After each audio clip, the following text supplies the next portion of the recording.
Vâng, được.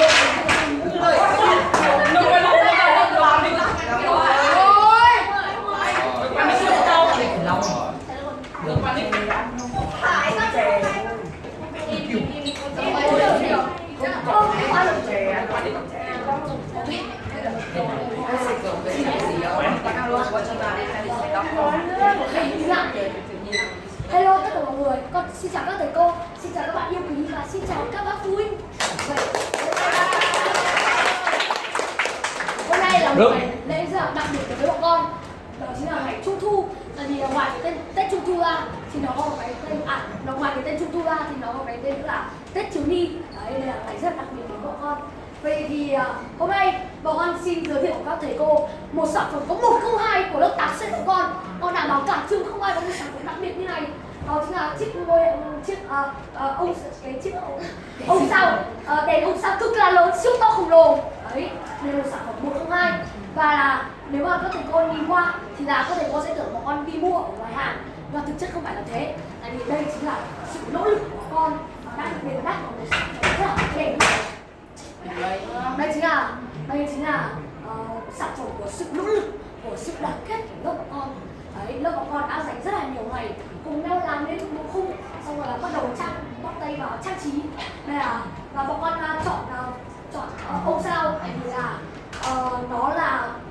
đèn ông sao là một cái thứ rất là truyền thống của Tết Trung Thu của Việt Nam ta, và nó cũng là ngôi sao, đó là chiếc ngôi sao 5 cánh này, nó cũng chính là chiếc ngôi sao được ở trên cờ Việt Nam của chúng ta, để thể hiện được sự đoàn kết dân tộc, đoàn kết dân tộc của anh em Việt Nam mình. Và nó cũng thể hiện được sự đoàn kết của lớp bọn con, đó chính là lớp 8C, một tập thể lớp rất là đoàn kết tuyệt vời. Đấy, lớp con đã chung tay nhau làm một ngôi sao kỳ công này. Đây không chỉ là sản phẩm và thành tích của một cá nhân, mà nó là thành tích của cả lớp bọn con. Và bây giờ con sẽ xin nói tại sao bọn con lại chọn những cái màu này mà không phải là màu đen hay là màu trắng. Bây giờ con xin bắt đầu được trình bày. Ở đây là các thầy cô thấy là đây là màu đỏ. Màu đỏ là thể hiện được sự may mắn. Vậy bọn con luôn luôn mong muốn rằng là khi mà đi thi bọn con sẽ được đạt điểm cao. Chẳng như là con thi sinh thì sẽ được 10, thi giáo dục công dân được 10, thi Anh được 10. Điều này thể hiện là bọn con có một sự khao khát thành tích cho học tập rất lớn, và bọn con đang rất là có chí tiến thủ. Đấy, màu đỏ còn nơi nó còn thể hiện được cảm xúc và sự nhiệt huyết của bọn con trong học tập. Đấy là màu đỏ này thể hiện được là bọn con là những học sinh rất là nhiệt huyết, không bao giờ ngủ trong lớp, mà bọn con luôn luôn chú ý nghe bài. Bọn con sẽ lắng nghe những tế bào, xong rồi làm về những giáo dục công dân các thứ trong bài học. Đấy, bọn con rất là nhiệt huyết, bọn con là những học sinh đam mê yêu các thầy các cô và các môn học, để có thể hiện được sự nhiệt huyết, máu lửa, sự kiên thủ của bọn con trong học tập. Và nó cũng thể hiện tình yêu là thứ là đã không thể diễn tả bằng lời, mà tình yêu là của màu đỏ thể hiện ở đây. Bọn con muốn dành cho các thầy cô giáo, bạn bè thân thương yêu quý. Đấy là màu đỏ là màu của cảm xúc, nhiệt huyết và tình yêu. Và tiếp theo là màu xanh lá ở đây là màu xanh lá cây, mà màu xanh lá cây ở đây là thể hiện là màu của thiên nhiên. Đấy, màu của thiên nhiên, mà nó cũng đại diện cho sự phát triển và hòa thuận. Đấy là màu xanh ở đây là thể hiện rằng là bọn con sẽ trở thành những người cao lớn, phát triển và thành đạt, và bọn con rất là hòa thuận với nhau. Màu xanh này thể hiện là bọn con là những cô cậu học trò hòa thuận với nhau, rất là đoàn kết, không bao giờ gọi là kiểu đánh nhau, hoặc là nếu mà giận nhau thì cũng sẽ nhanh chóng bao dung cho nhau và hòa thuận. Hơn nữa là màu xanh lá này nó thể hiện được cảm xúc an toàn. Gọi là một khi bạn đã là một thành viên của 8C thì bạn sẽ luôn luôn được các thầy cô bạn bè che chở. Đấy, thầy cô bạn bè che chở, sẽ không bao giờ cảm thấy đơn độc. Chúng ta sẽ luôn luôn có cảm giác an toàn. Và đó cũng chính là lý do mà đèn giao thông khi mà đi thì nó sẽ màu xanh để có thể an toàn. Tiếp theo là màu vàng. Màu vàng đây là thể hiện được sự ấm áp bao dung, có nghĩa là sự ấm áp bao dung. Đấy, còn nghĩa là bọn con luôn luôn yêu thương nhau. Còn màu hồng đây là thể hiện được sự quan tâm, bọn con luôn luôn yêu quý nhau các thứ. Màu tím là nó cũng thể hiện sự biết ơn. Đấy, sự biết ơn là bọn con biết ơn thầy cô, tại vì đã nuôi dạy bọn con nên người.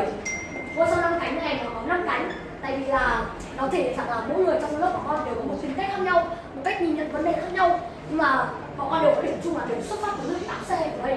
Có nghĩa là nó mang ý nghĩa rằng là nó mang ý nghĩa rằng là bọn con có biết cách sử dụng sở trường của nhau để lớp con chinh phục tất cả các danh hiệu.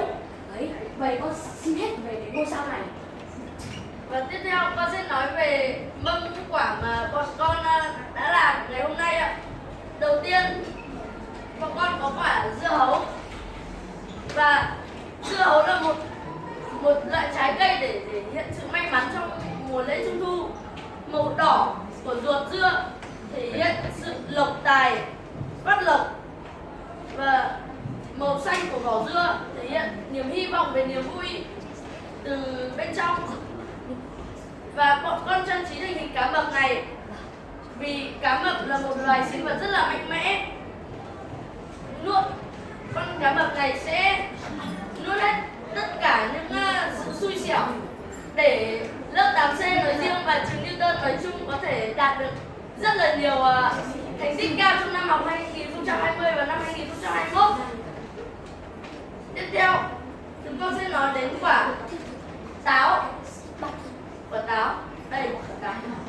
Và quả táo chính là quả táo là loại trái cấm mà Adam và Eva đã ăn. Và nó cũng chính là trái trí tuệ. Vì vậy, táo là quả cây đời thể hiện sự nhận biết và nhận biết thiện ác. Và chúng con trang trí nó thành hình con cua vì con cua có tính cạnh tranh, thường là về học tập, về phát triển sự nghiệp và kinh doanh. Vì bọn con có mong muốn sẽ được đạt điểm cao trong năm học 2020 và 2021. Và sau khi lớn, bọn con sẽ thành những người tài ạ. Tiếp theo, bọn con sẽ nói đến quả thanh long. Đây ạ. Thanh long là ở phía này ạ. Vâng. Thanh long được ví như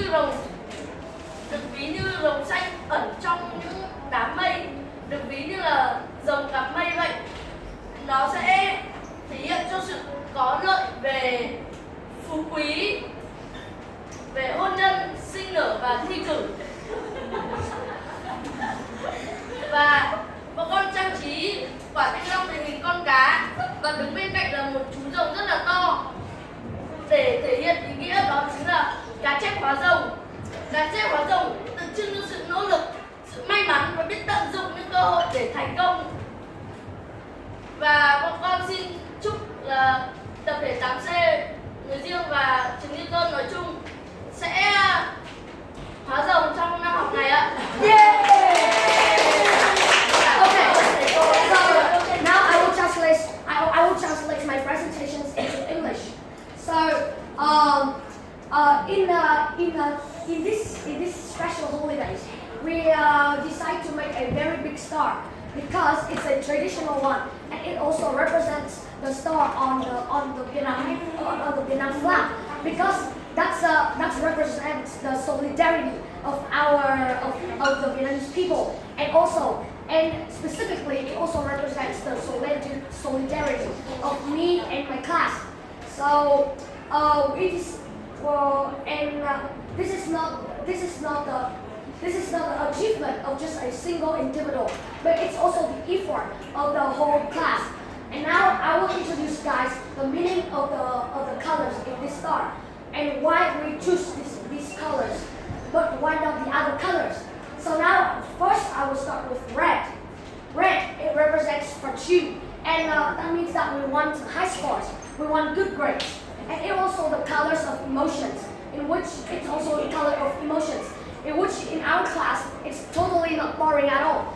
But we have many feelings. Like sometimes we are sad because we get bad scores, but sometimes we are feeling good because we get good scores, or just simply win a football match. So it represents for emotions, and also it also represents for the enthusiasm, which is that we will always try to learn. We will try to learn by all our might. We will focus on the lessons. We will never sleep in class, for instance, like that. Furthermore, it also represents for love, which is the love we give it to our parents for sending us to this school, to send us to this amazing school, and also to our beloved teachers for giving us very valuable knowledge, and also for our friends who we motivate each other so that we push each other up, and all this green color, it represents for nature, and it also represents for development and the improvements of our class, which is that when we get a bad score, we will be sad at that moment, but we will try to get higher scores in the next try. And it also represents for the solidarity. Sometimes we do fight each other, but however, after all, we will always be good friends. It also represents it also represents that we always feel safe in this class. It means that once you are a member of 8C, then you will always be safe because you will be protected by your friends and your teachers. It's a bonus point for this. I have a bonus point for this. This is also the reason why the traffic lights, it has green, because when it turns green, then you can go. It means that, oh, okay, you are safe, you can go now. And about this color, which is yellow, it represents for warmth and mercy. It also represents for optimism and our class, we are barely be negative. We are always so optimistic. We always try to push each other up. Even if we lose, then we will be sufferers for a moment. But after that, we will try to be optimistic and we'll push each other up for a better future. And the pink color, it represents for caring and loving. It represents for caring and loving. For example, if our friends he got hurt, then the others they will try to comfort him. They will try to say the good things to make his spirit up. And also, it also gives a very relaxing. When you look at pink, you will feel really relaxed, and you will not be stressed, because in studies we will always have pressure. The pressure from the school, the pressure from the teachers, the pressure to be the best in the class, the pressure from our parents. So it represents that even if we get those pressure, we will always try to have a solution to figure out the way to not to get stressed. And it means that even if in studies we have so much pressure, but we will always try to be optimistic so that we will push each other up in the next try. And it also represents for appreciation and the thankfulness. It means that we are always be thankful and appreciative to our beloved teachers, because they gave us the feelings of safety, the protection, and the most valuable thing is that about the knowledge that they give us, so that we will have a good preparation for our future. And we are so appreciative of our beloved teachers who teach us so many things and try to educate us to be good people in life. And also this star, it also represents that in our class, every member, we have different thinking and personality. But however, we will always have the same thing, which is that we are the members of class 8C. So this means that we will always know how to take advantage of the other person's good things so that we will use that and try to and we will try to conquer all the competitions that the school organized. And also this star, it's also very special. If you look at this side, the light, it will be pink. And if you look at it at this side, it will be yellow. And if you look at this side, it will change another color. So sometimes it's not always, the truth is not always what you see, but it's so we must not judge each other. Sometimes you are only looking at a person by your own perspective, but the truth might not be the same.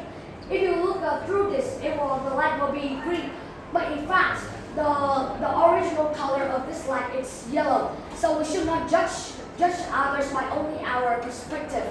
So that's my presentation for today. Thank you so much for listening to me and Nam's speech. Thank you so much for listening. Yay. Any questions? Okay. Thank you so much. Vâng, mời các thầy cô hoặc cô với lớp đạo C. Cảm ơn thầy thuyết trình của các con. Và hôm nay thầy cô rất là ấn tượng với đầu tiên là cái ngôi sao 5 cánh rất là hoành tráng và to, đúng không? Đạo C tự làm đấy. Đấy, tự làm nên rất là ấn tượng như vậy. Thứ hai là màn thuyết trình của các con rất là tự tin và thể hiện cái sự năng động của các con 8C, đúng không? Rất là cảm ơn về cái màn thuyết trình của các con. Cảm ơn các thầy cô ạ. Cảm ơn các thầy cô ạ. Thì hình cứ mời các phụ huynh với lại thầy trò chúng ta và cô rồi bây giờ nói thẳng cái gì còn các lớp ban nữa.